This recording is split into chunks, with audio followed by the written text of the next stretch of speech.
ไม่ซุ้มค่าก็เหมือนในก็มาแทงเย้าเลยค่ะเนาะเหมือนในก็ติดมาเฮ็ดเนี้ยเครื่องในไก่อุบเลยค่ะเนาะเหมือนในก็ติดใส่ปลาโถป๊อตเลยค่ะเนาะอันนี้ก็ติดเป็นโถป๊อตเลยค่ะเนาะยาก่อนในก็ใบมะกรูดเลยค่ะเนาะใบหมักปืดเลยค่ะเนาะผัดจอมยามกินกับหูค่ะเนาะใส่ปลาโถป๊อตเนี่ย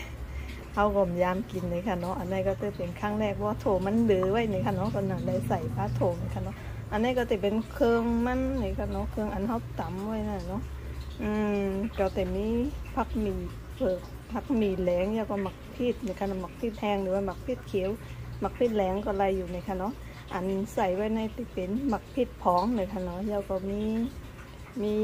หมักพริกปลอมในค่ะเนาะแล้วก็มีข่าในค่ะเนาะแล้วก็ข่าตะไคร้ค่ะ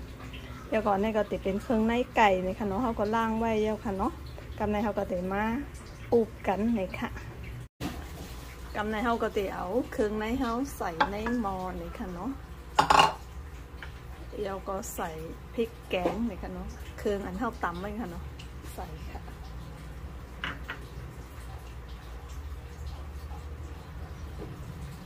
แล้วก็พองเนื้อไก่นี่ค่ะเนาะแล้วก็เกลือนี่ค่ะขาดอะไรก็พองหวานนี่ค่ะ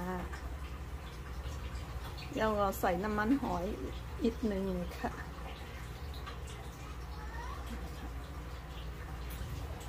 แล้วก็ใส่น้ำมันอีกหนึ่งค่ะกำลังก็เขาติดฝุ่ยไฟนี่ค่ะเนาะ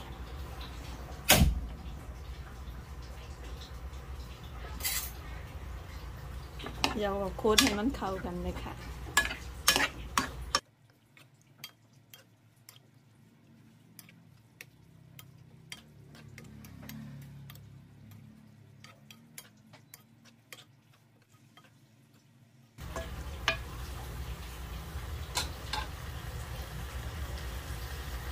แล้วก็ใส่น้ำเลยค่ะเนาะ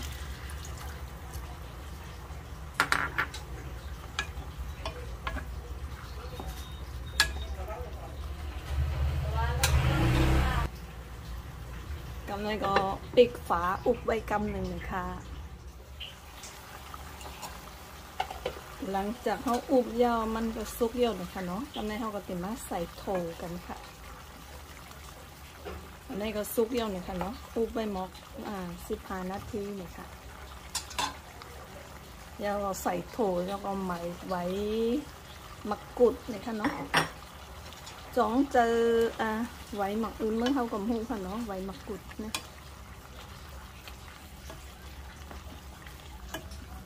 เดี๋ยวก็กำลังก็ปิดฝาไว้แทงกำหนึ่งค่ะเนาะปิดไว้แทงหมอก5 นาทีเนี่ยค่ะ